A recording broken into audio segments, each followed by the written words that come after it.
Hello, nice to meet you. My name is Selena Sanchez. Taylor Osborne.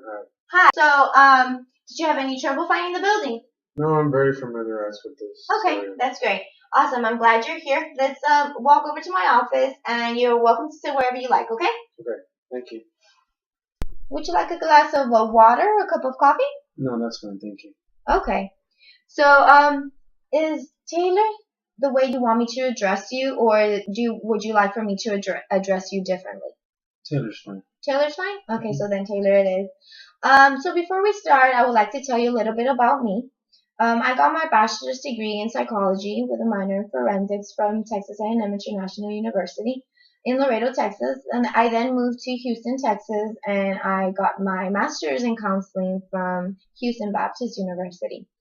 I did my internship with MHMRA, and then I received my license as an LPC. And then I've been practicing for a little bit over 5 years already. Do you have any questions? No. Okay. All right. So according to your intake, you've never been a counseling before.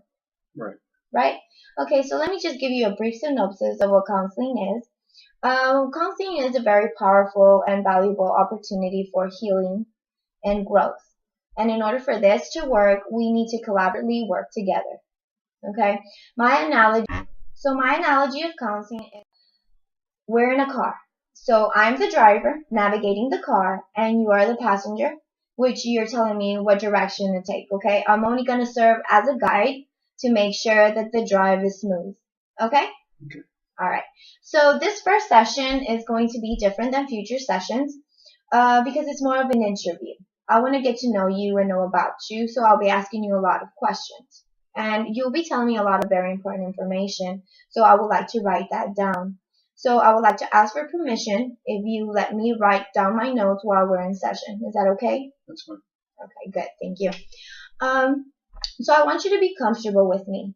If at any time you feel uncomfortable or there's something not to your liking, I would like to please share it with me and we'll address it, okay? And also I want to remind you that whatever we talk about in here is confidential.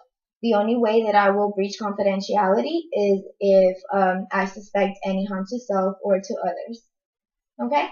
So do you have any questions for me before we start? No? Okay. So Taylor, tell me, what brings you to counseling? Well, I'm very unhappy with my life as we speak. I'm going through very difficult times in my job. I'm going through a very difficult motion with my marriage. I'm very unhappy with myself. I'm trying to actually find myself and I need someone to talk to. Okay, well you come to the right place. So describe to me what unhappy means to you. Feeling sad, unsatisfied, unhappy. Okay. All right. And you did mention that you're having some troubles with your workplace and also with your marriage. Let's start by talking about your workplace. Is your workplace one of the reasons why you're feeling unhappy? Yes. Okay. Well, can you tell me a little bit of what's happening in your employment that's making you feel like this?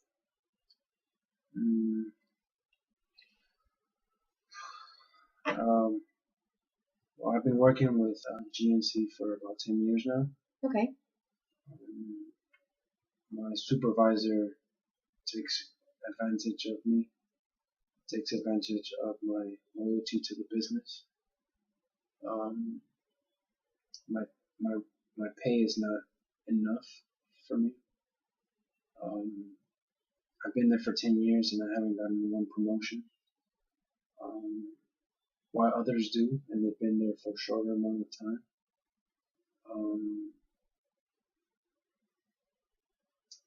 My coworkers treat me very different than the way they treat each other.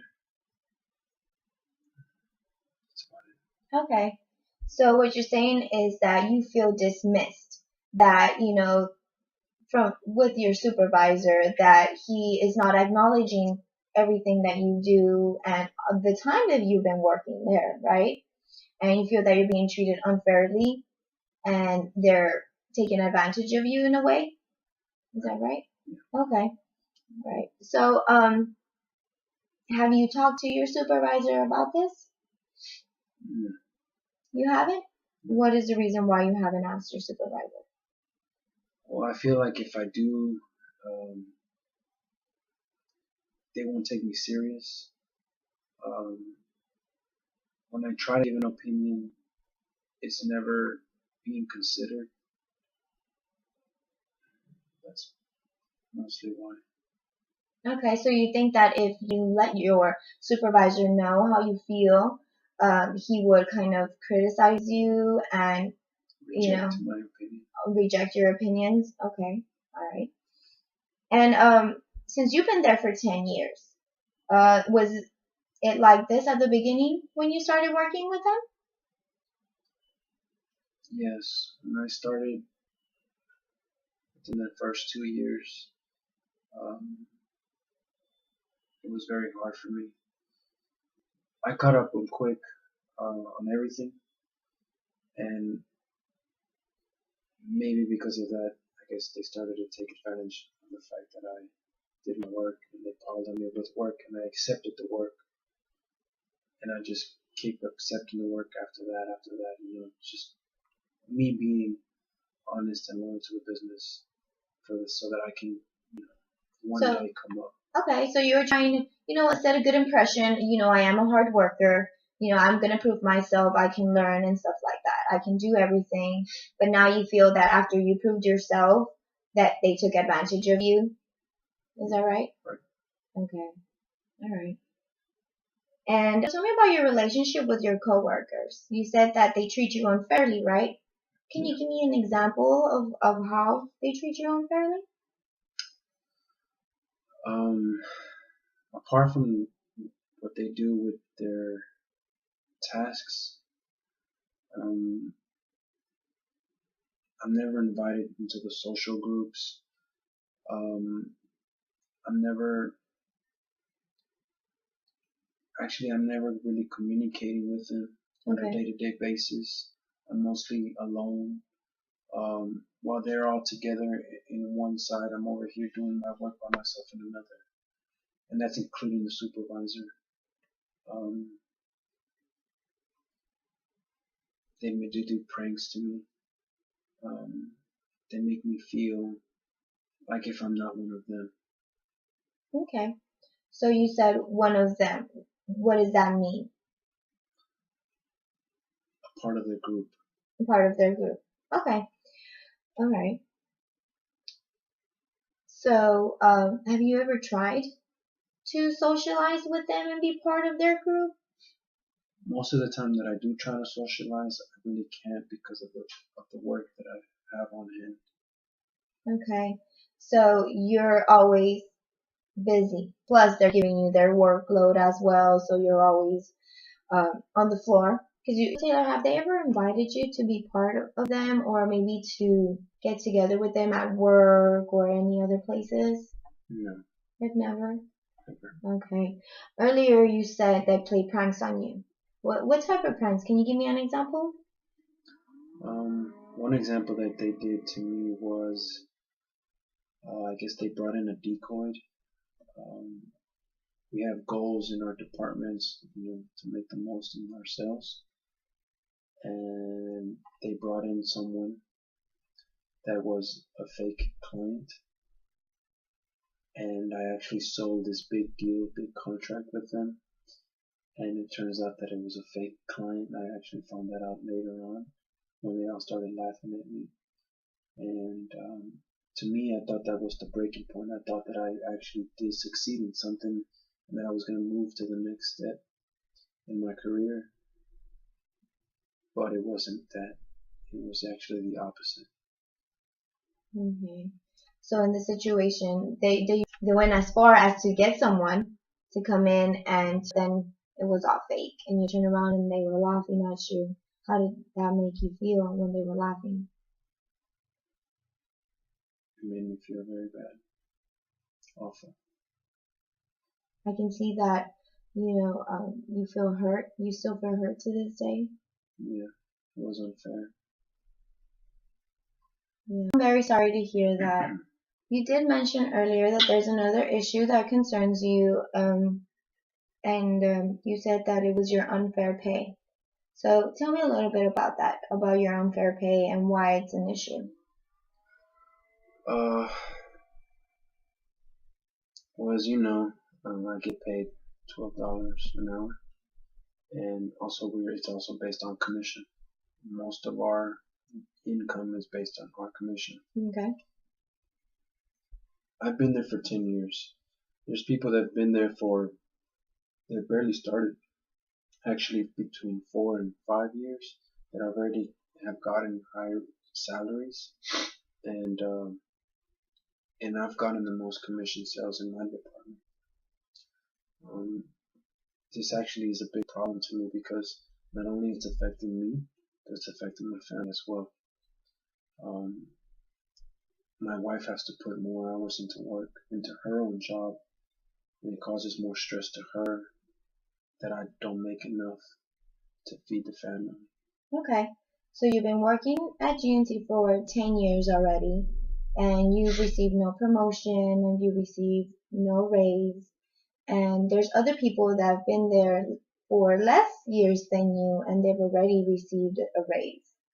And it's an issue because now it has spiraled to issues with your family. Okay.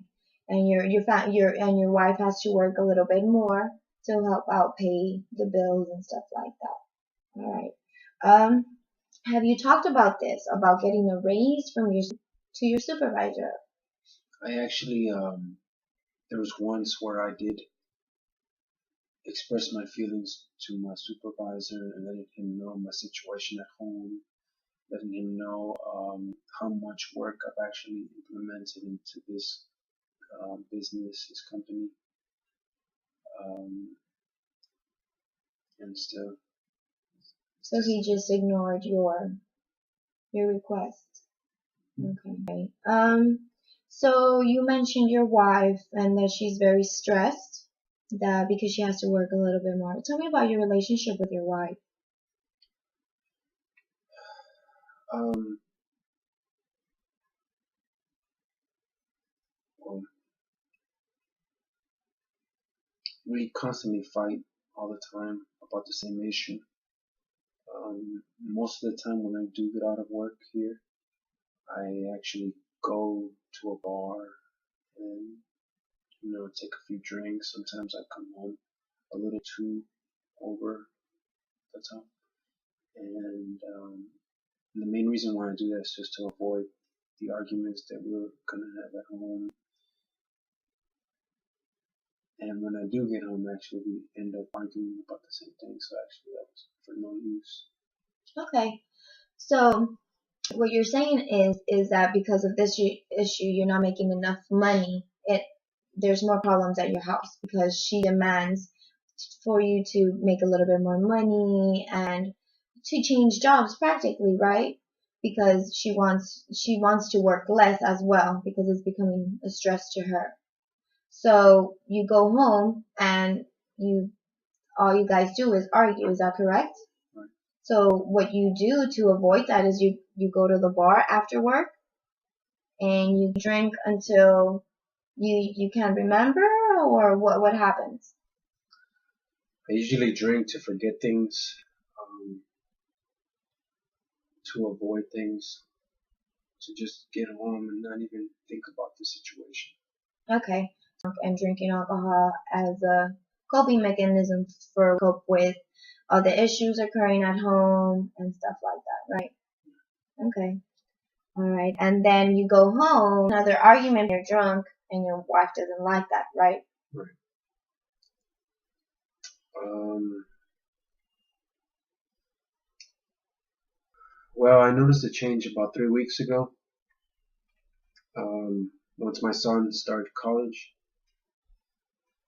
and all I would get from my wife is just a constant, I'm no good, that one day my son is going to make more money than me, and that I'm not a role model to my own son because I have my wife working more than me. I'm not a I'm not a provider. I'm not the man of the house. I'm more like a failure. Do you feel like a failure? I do. Okay. And why do you think you feel like a failure?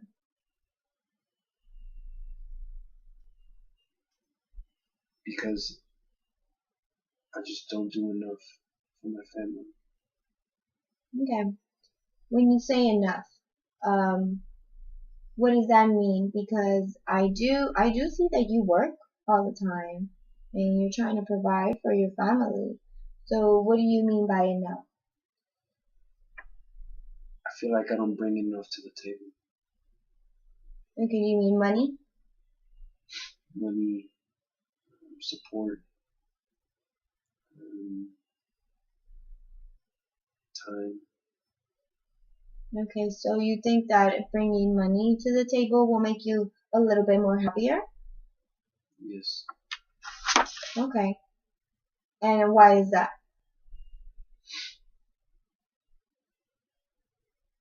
I feel like if I bring more money, and that way my wife can work less, she can be less stressed. She can actually give more time for the kids, and I can feel that I can actually a real father. Okay. So you don't think you're a real father?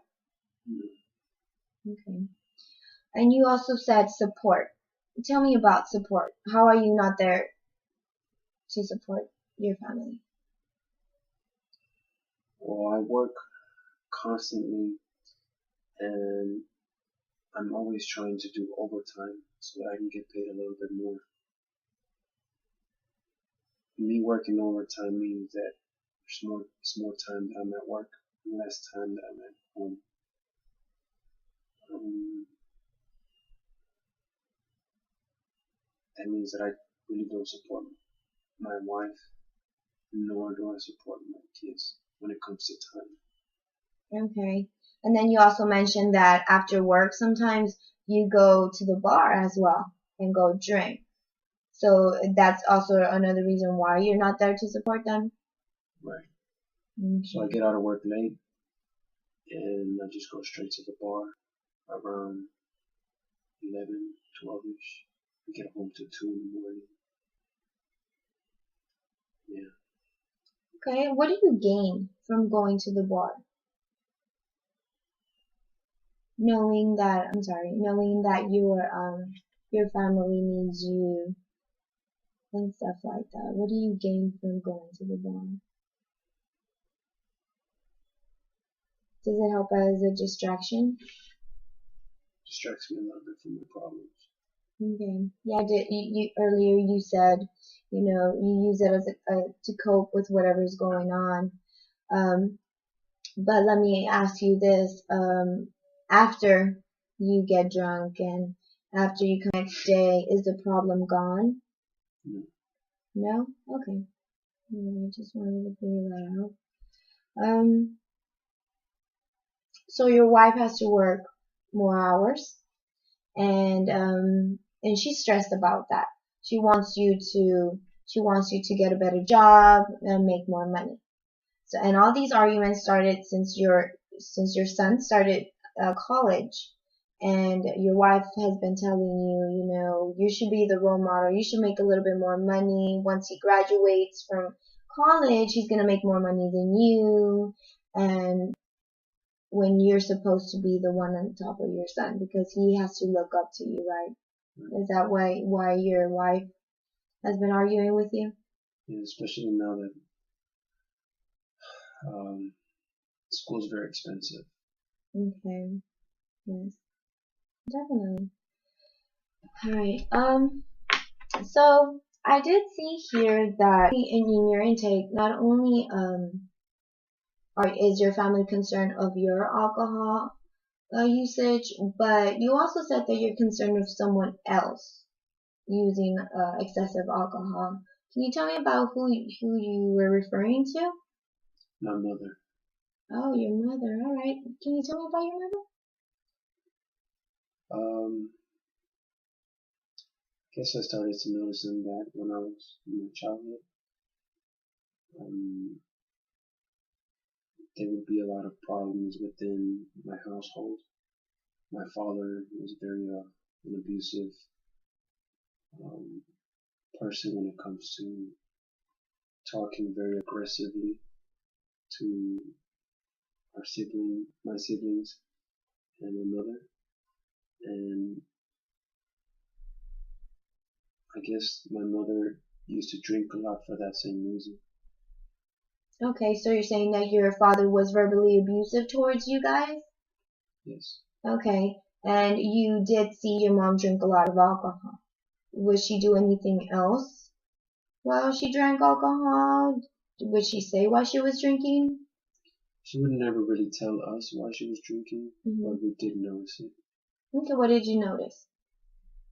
We noticed that she would do the same. She would drink and try to forget it, try to avoid my father. Um,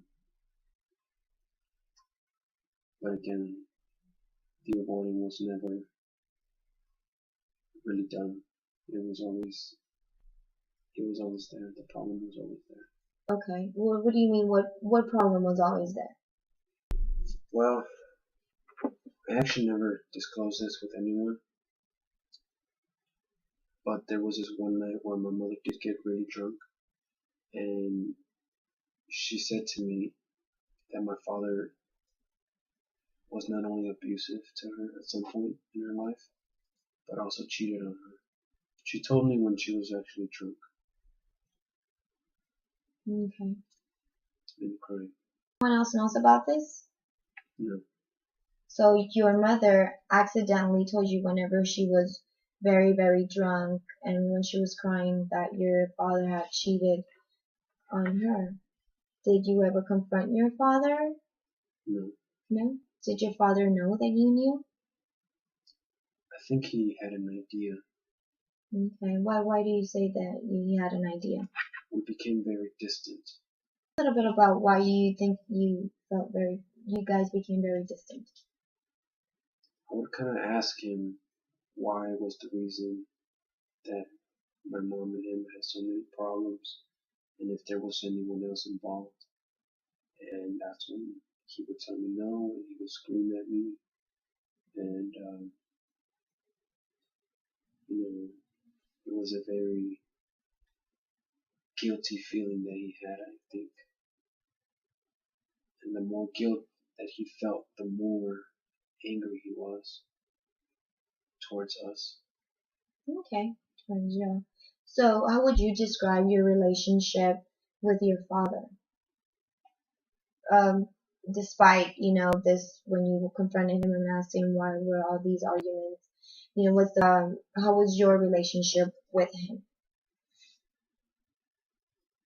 Well, he always wanted me to do good, Okay. but his way of expressing it was not what he actually was trying to tell me. It was more like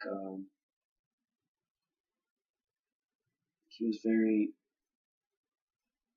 contradicting himself. Okay. In what way? Mm, he would tell me that I needed to do good, but yet he would also tell me that I was never going to be someone, that I was never going to be at to where his expectations were. Okay, I see. Okay. So you said that he would contradict himself. Sometimes he would say he wanted you to do good, and then sometimes he would say he wanted you to do bad. So when were these moments? Whenever he would be very nice to you and tell you, son, I want you to be good. Can you tell me when these moments were? Uh, the moments that he would tell me was when I was very young. As I got older, I guess he felt more comfortable in telling me more as a man. I needed to act like a man. I needed to do things like this, his way, etc. And then that's when he started telling me that I wasn't no good, that I wasn't going to be this, I wasn't going to be that, because I wasn't doing the things the way he wanted me to. Okay. So you're saying that whenever you were younger, your father was very supportive of you and was always positive. But since as you aged, he started being a little bit more aggressive with you and, being more negative and more authoritative towards you, kind of. He would bring me down. In my teenage years, he would actually treat me like if I was his own age. Hmm. Okay, so you never really had a relationship with him where you could be able to go talk to him and, Dad, I'm going through this and I'm going through that. No. Yeah. He would actually just let me experience it on my own without any guidance. Oh, so you did reach out to him sometimes whenever you needed him. What would he tell you? He would just tell me that I would have to learn it on my own, the way he did. Okay. That I was going to find everything on my own. That I had to go through it by myself in order for me to find out. Right. Okay. Was he the same with your other siblings? Because I did see in your intake that you have two brothers and a sister, and you are the oldest one, right? Right. So do you think that because you were the oldest one, he put a little bit more pressure on you? Yes. Yes. Okay. Um, and like I asked you earlier, what about your brothers and your sisters? How was your relationship with them and your father? He actually treated them a little different. My brother's a very successful person now. Okay. He actually has a great personality. My sister as well is very successful. Um, I think that it was tougher on me because I was the oldest, that I had to be more, I had to take more responsibility of my younger brothers and sisters. Okay. And you only got your high school diploma, right? Right. And what was the reason why you didn't go to college? I wasn't accepted because of my grades. Okay. Very nice. But you did try. I tried. Okay. All right. And let me see. So how's your relationship with your father right now to this day? Very, very little communication. Okay. It's just like a hi and bye. During the holidays, we don't really conversate as much as I would like to. I do conversate with my mother though, but with my father, it's not like I thought it would be. Okay. Well, what did you think it would be with your father? I mean, let's go back to your childhood experience. You said that you had a really good relationship with him when you were younger, but since you got older, he was a little bit more tougher on you, and it continued to be like that. And right now, you said that you thought that it would be a little bit different. Yeah, I thought that since time went by, he would change. Um, I thought he would forget things, maybe just be different with me. It would be different. Okay, is he different with your other siblings? Yeah. He is. Okay. Um, So do you think that your father is disappointed at you? I think he's very disappointed because Okay. I didn't succeed the way he expected me to. Okay. All right. I also saw in your intake that you experienced emotional trauma and you had a lot of school problems. So can you tell me when your school problems started? They actually started in high school. Is this around the time where your dad was a little bit more tougher than you, on you and stuff like that? Yes, I actually was 15 years old. I was a freshman in high school. Mhm.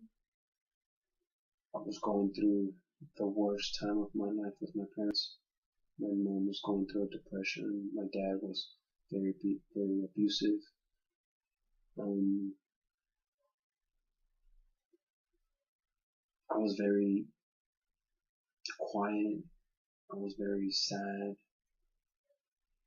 I was actually very quiet, so sad in school that I actually was being bullied. I wasn't really talkative. I wasn't in any social groups.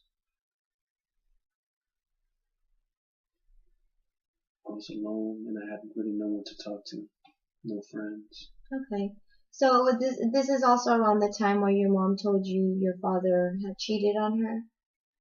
Right. Okay, so this is when all the to high school, this is when all the problems started, when your dad started being a little bit more distant towards you and being, since he had like an idea, that's what you said, right? He had an idea that maybe you knew, so that's why maybe he started being a little bit tougher on you and being verbally abusive to you.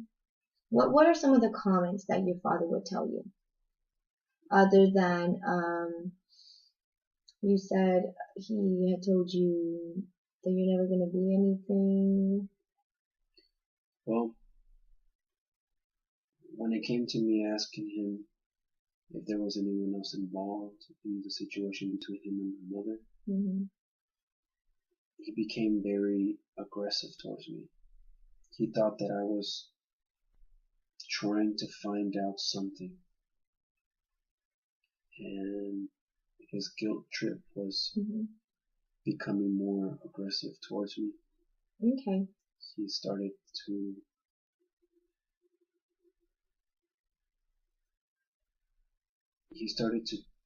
just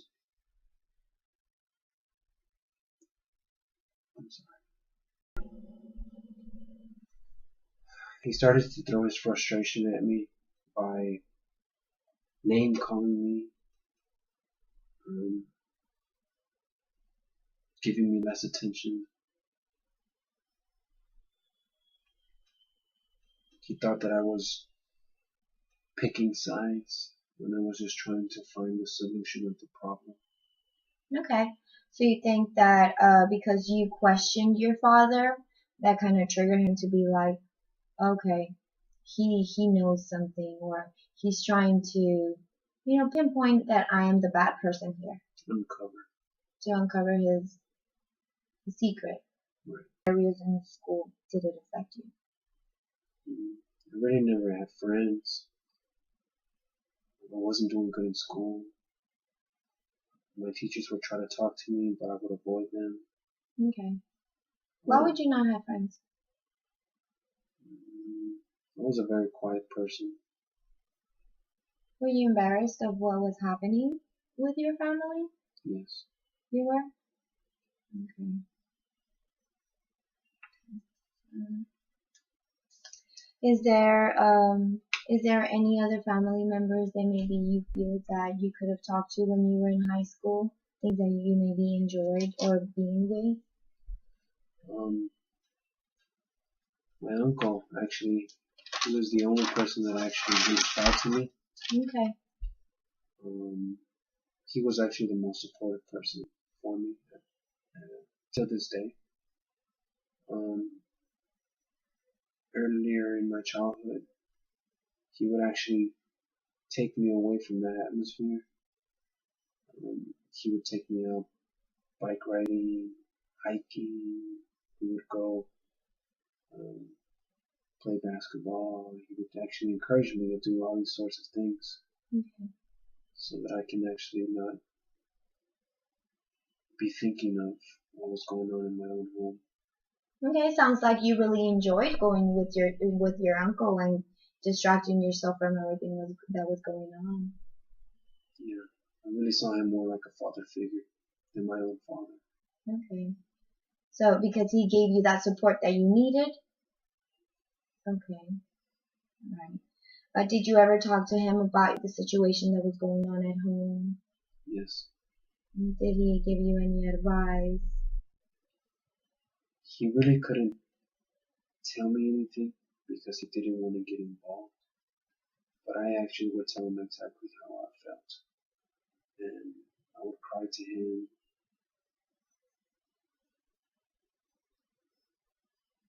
He would just tell me that I had to be strong, not to worry about it so much so that it wouldn't affect me at school.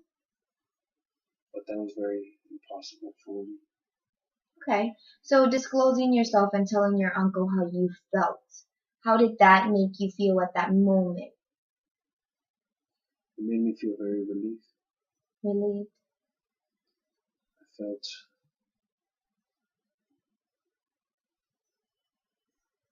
felt like I took a big weight off my shoulders. Yeah, it seems as though you don't have a lot of people that you can talk to and that you hold a lot of your feelings inside, right? Yeah. Okay. And what was one of the things that I read in your intake, because you did mention your uncle, says that one of the things you really enjoyed most of doing is when he used to take you to his mechanic shop. Right. Every weekend, Mm-hmm. mostly every weekend, he would come and he would pick me up. We would go and I would help him at his mechanic shop, work on cars, work on Mustangs, the older model cars, fix them up, tune them up, paint them, make them brand new. He would teach me everything about a car. Um, Most of my time was with him at the shop.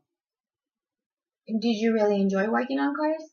Yes, I did for a point in my life. I can tell because you brighten up when you talk about, is that one of the things that you would like to do maybe in the future again? Yeah, I think I'm very good at that. You think you're good at that? Have you tried looking for something in that area? Actually, no, but my uncle always did tell me that if I ever needed something or if I needed to find a job, he would actually help me out. Okay. So earlier you did say, that you were very unhappy with where you were working right now. One of the reasons why you're working there is because you need money, you need income. And it's really something that you don't like to do. Maybe you can take this under consideration. Maybe that you like and you really enjoy will make you a little bit more happy into that. Okay. Alright. Let me see. I also saw in your intake that you're having you have a concern because you don't sleep well.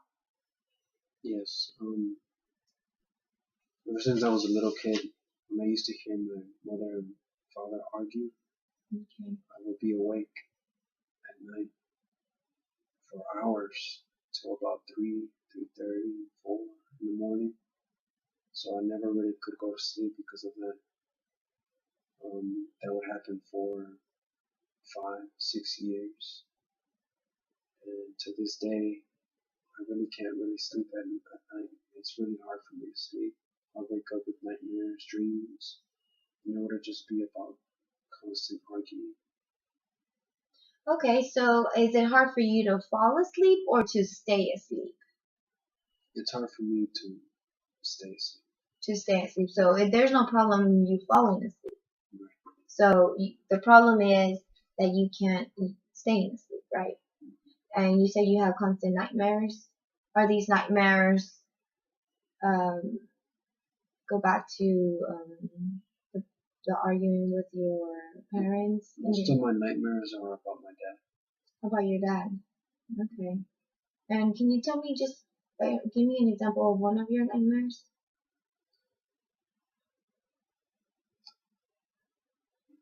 Well, one of my nightmares that I recently had was that I was a little boy in my own living room and I would just hear constant screaming from my father and I would just hear my mother crying and I would actually try to help my mother out, but then my father would actually beat me, throw me into a corner, and I would stay in that corner, crying, scared, sad, and that's when I would wake up. Okay. It's a constant dream every single All the time. Alright, and at that moment when you wake up, what's going through your mind?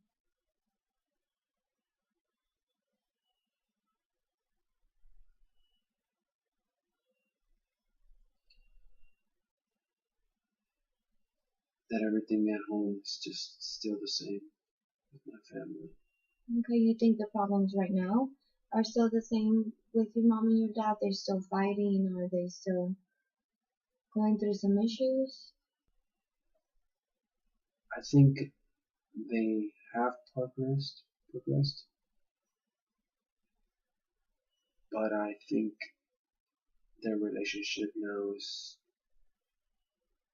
it's not where they want it to be or where I want it to be. Okay. So let's say out of a week from 7 days, out of those 7 days, how many days of those are you having a hard time staying asleep? I want to say 5 times a week. Okay. That's why that's part of the reason why when I drink, that's partially the reason why I drink. Because once I drink, forget about everything, I go to sleep and I stay asleep. Hmm. And I actually wake up the next day without having any dreams. Okay, so not only do you drink to avoid your problems with your wife and arguing with her, but you also do it because you know that it's going to make you go to sleep, right? And stay asleep. And stay asleep. Okay. Taylor, I'm going to have to pause you for a minute since we're coming to an end to this session. You disclosed a lot of information, and I want to thank you for sharing. I know it's not easy coming to counseling and telling all your concerns to someone that you just, met. So I want to thank you for sharing that. It seems to me that one of the reasons why you're contemplating of quitting your job is because of the unfair pay, being treated unfairly by your coworkers and supervisor, and have been there for 10 years. You would have thought, maybe I'm going to get a promotion or I'm going to get a raise, but that has not happened, and that makes you very angry and very disappointed because you're doing your part to be a provider to your household and to be a good worker, but they're not acknowledging that. And this issue has spiraled to to having issues with your wife. Your wife demands you to probably maybe change jobs or bring more money because she's so stressed out of working extra hours. And this has increased arguments in the household. Therefore, you avoid these arguments by going to the bar and getting very drunk. Your situation has also triggered you to remember events involving your father, who always put you down and never had nothing good to say, which is making you believe that maybe you have proved him right. Is this correct? Yes. Next session, I would like to tackle these concerns individually so we can get a better picture of what is actually occurring. Okay, Taylor? Okay. All right. So I'm gonna give you the option to either if you want to see me every week or every 2 weeks. It's up to you. Okay. Okay. So let me walk with you to the front desk, and we can set up an appointment for you. And once again, I do want to thank you for sharing. And I hope to see you next time. Thank you. Thank you.